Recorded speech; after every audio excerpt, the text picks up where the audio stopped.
Chapter 4. Echoes and Open Doors. The city never truly slept. It only dimmed. Streetlights softened from white to amber. Traffic thinned to a low, restless hiss, and voices retreated behind walls and glass. Restaurants closed their doors. Offices went dark floor by floor, and windows became mirrors, reflecting private lives instead of public movement. Yet beneath the lull, the machine continued to hum. Contracts signed months earlier and never reread. Decisions deferred upward until no one could remember who had asked the question first. Money routed through corridors so narrow and layered that even its architects no longer followed the full path. The city breathed differently at night, but it did not pause.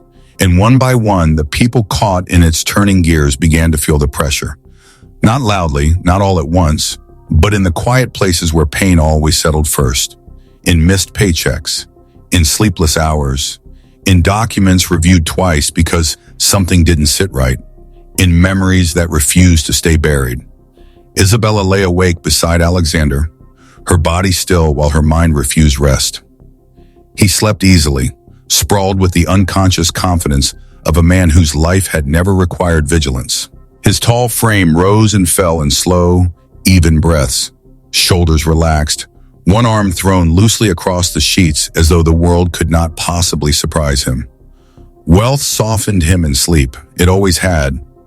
Money didn't stop storms, but it convinced you the windows would hold. That reassurance lived in his muscles, in the way his body surrendered to rest without hesitation. The bedroom was dim, washed in the faint glow of the city filtering through sheer curtains. Distant traffic blended with the low sigh of water against the hull, a rhythm so consistent it became a lullaby.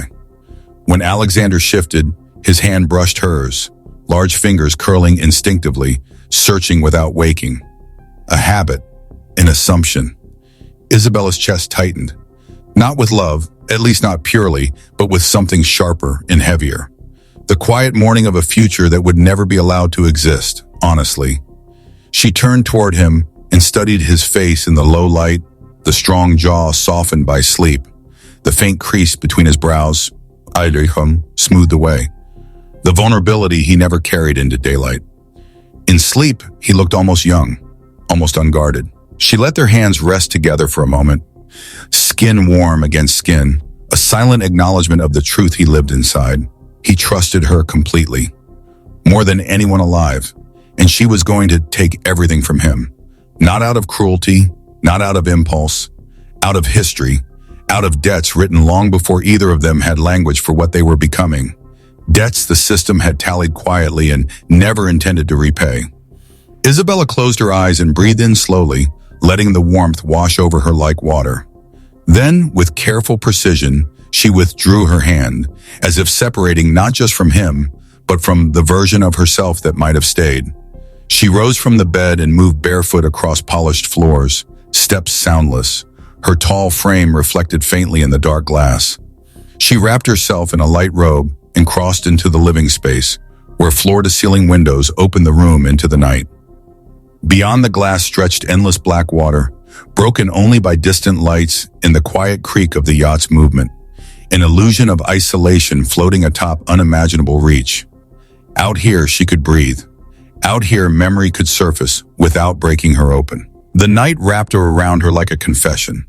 She rested her hands against the cool glass and let her thoughts drift, not to strategy, not to timelines or leverage, but backward, to a house that no longer belonged to her, to walls that had once held laughter and argument and the ordinary chaos of family life. She saw her parents as they had been before worry carved itself into their faces, heard her mother's voice at the kitchen table, soft but insistent, felt her father's hand steady at her back, reassuring her that contracts mattered, that rules protected people who followed them. They had believed the system would recognize good faith. It hadn't. Somewhere far away, in a house she no longer owned. Echoes of her childhood lingered, laughter spilling over dinner, whispered assurances late at night that things would get better. They hadn't. Isabella straightened. Her reflection stared back at her from the glass, composed, controlled, unbroken.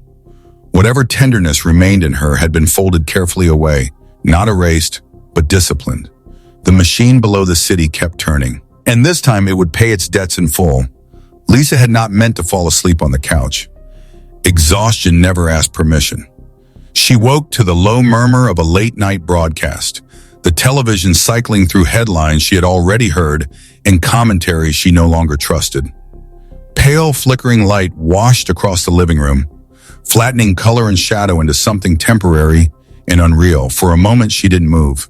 She listened instead to the cadence of a distant voice, to the soft hum of the refrigerator, to the city breathing through the walls. A half-finished cup of tea sat cold on the coffee table, and a thin skin formed across its surface. Papers lay scattered in careful disarray, highlighted passages, folded corners, margin notes pressed hard enough to dent the page. Questions glowed faintly in yellow and blue, constellations only she could read, mapping a sky no one else had bothered to chart. She sat up slowly, wincing as she rubbed the back of her neck. A dull ache bloomed there, familiar and insistent, the place where tension had taken up permanent residence. Lisa's body carried fatigue differently than pain. It pressed inward, heavy but quiet, as if her muscles had learned to endure without complaint. At 5'6", her compact frame looked smaller in the shadows, shoulders rounded slightly from long days leaning into desks, screens, and responsibility. She stood and moved to the window, resting her forehead against cool glass. Outside, streetlights crowned rain-darkened pavement in soft gold. Reflections stretched and fractured across the sidewalk, turning movement into shimmer. A couple passed below, arms brushing, fingers entwining casually, their closeness unremarkable and unguarded. They laughed at something private and kept walking, unaware of being observed. The sight landed with unexpected weight. Loneliness settled into her chest, not the sharp kind that demanded attention, but the patient kind, the kind that seeped into bone and stayed there, unnoticed until everything else went quiet. Lisa had learned to live with it, to treat it as background noise. Work filled the space easily. Purpose always did. Somewhere along the way, stability had replaced possibility, and safety had crowded out want. And yet here she was, choosing risk anyway, not for rebellion, not for recognition, because the truth deserved a witness, because systems only failed when no one remembered what they were supposed to protect. She wrapped her arms around herself, eyes closing as she leaned into the cold of the glass. For one fragile moment, she allowed the wish, someone steady behind her, a hand at her back, a voice low and certain, telling her she didn't have to carry all of it alone. The apartment answered only with the hum of the city. No footsteps, no breath, no reassurance, just the file, just the ache. Lisa exhaled softly and turned back toward the couch. She gathered the papers with careful hands, stacking them in the order she'd left them, restoring control where she could. She sat again, the cushions sighing beneath her weight, and picked up her pen. When no one holds you up, you learn, slowly, painfully, to hold yourself. She bent back over the pages, eyes steady, resolve settling into place as the night deepened around her. Mike didn't sleep much either. He sat on the edge of his bed, elbows resting on his knees, staring at the photograph on the dresser as if it might change if he looked long enough. The frame was chipped at one corner, and the glass was smudged from years of being picked up and set down again. His mother smiled out from the image, eyes warm and hopeful, the kind of smile that believed effort mattered. Beside her stood a younger version of Mike, all awkward angles and promise, shoulders too broad for the shirt he wore, uncertainty softened by youth. "Keep your head down, baby," she used to say. "Work hard. You'll be okay." She wasn't wrong. Hard work kept you afloat. It taught discipline, earned trust, and put food on the table. Mike had built his life on that belief, muscle by muscle, hour by hour. But hard work didn't protect you from tides you didn't control. It didn't stop decisions made in rooms you'd never enter from reaching down and turning your world sideways.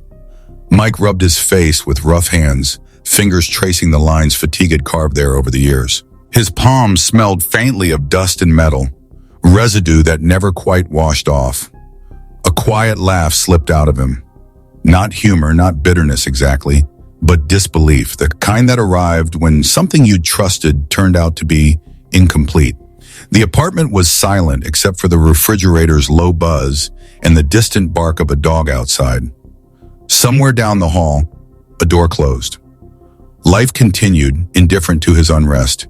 His body ached the way it always did, knees stiff from old strain, shoulders tight from carrying more than weight, injuries long healed but never silent. But this ache was different. This was the ache of standing still while forces moved around you. He lay back and stared at the ceiling, watching the fan's shadow turn slowly above him, each rotation identical to the last. His thoughts circled with it. He wished, quietly, without drama, that there was someone beside him. Someone whose presence didn't require explanation. Someone who felt like home. Someone who could soften the world after long days with nothing more than a hand on his chest or a familiar breath in the dark. Turning onto his side, he exhaled slowly.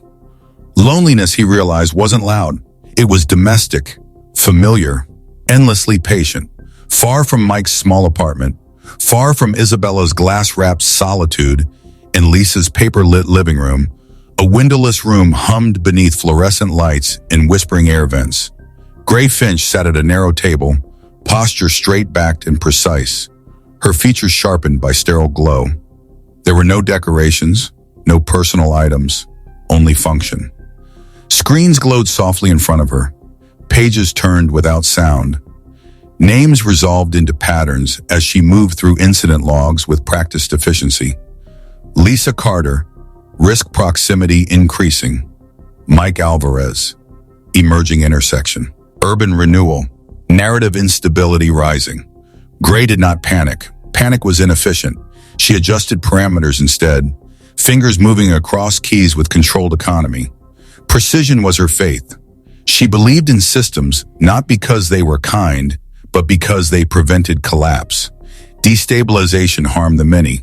Containment harmed the few. History had taught her repeatedly that some people, often good ones, became acceptable losses. She lifted the phone and spoke quietly, her voice carrying no urgency, only information. "We have movement." The reply came just as calm. "Maintain structure." "Understood," Gray said. She ended the call and stared at the blank wall for a moment longer than necessary. There was no satisfaction in what she did. No pleasure. Only obligation. Someone had to keep the machine from tearing itself apart. Someone had to decide where pressure was allowed to settle. Gray closed the file gently. No malice, only maintenance. And as the night stretched on, the city above continued its low, restless hum, unaware of how carefully its balance was being preserved, or who would be asked to bear the pin. Alexander woke from a dream of water.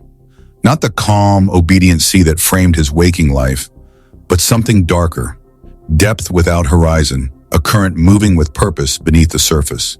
In the dream, he swam easily until the pull caught him, hidden and unseen, dragging him sideways rather than down. No panic, only resistance, the kind that unsettled because it could not be negotiated. He surfaced with a sharp inhale, chest tight, the echo of that invisible force still clinging to him. Darkness pressed close. For a moment he lay still, listening to his breathing, orienting himself to the familiar quiet of the yacht. The space beside him was empty. For a split second, fear sliced through him, sharp, irrational, out of proportion to any real threat. The kind of fear that had nothing to do with loss and everything to do with dependence. Then he noticed the faint spill of light from the living room. Relief followed, warm and immediate. He pushed himself up and crossed the room, bare feet silent on polished floors, the dream receding but not releasing him entirely. From the doorway, he watched Isabella's silhouette against the glass. Tall, still, composed. The city lights beyond her blurred into abstraction, framing her in a way that made her look almost unreal. She seemed impossibly distant even when she lay beside him. Always had. He approached without announcing himself and placed his hand at her waist, slow and gentle, a question rather than a claim. Her body did not startle. She had known he was there before he touched her. "Couldn't sleep," he murmured. She shook her head slightly, just thinking. He rested his forehead against her temple, the intimacy stripped of power, heavy with something closer to need. He inhaled her familiar scent, grounding himself in its constancy.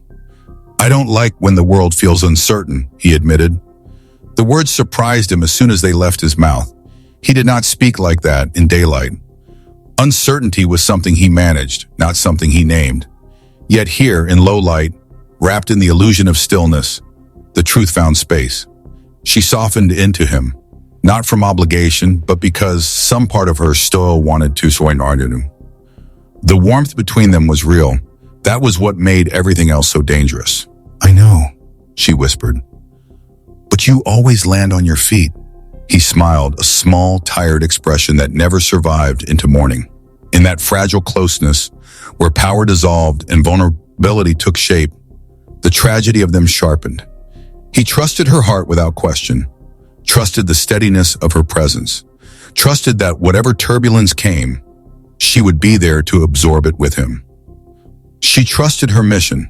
They stood together, sharing warmth, balanced on opposite sides of a fault line neither of them could see clearly yet. Beneath them, the machine continued to turn, already responding to pressures neither fully understood. By dawn, the city began to shift. Quietly, a journalist opened a tip-line message he nearly deleted, rereading a phrase that didn't fit the usual noise. A junior analyst paused over an account code she had seen once before, unease prickling at the back of her mind. A janitor remembered a detail he had never mentioned, something overheard and dismissed until now. Threads, small, almost invisible and insignificant on their own, until someone pulled, and for the first time someone would.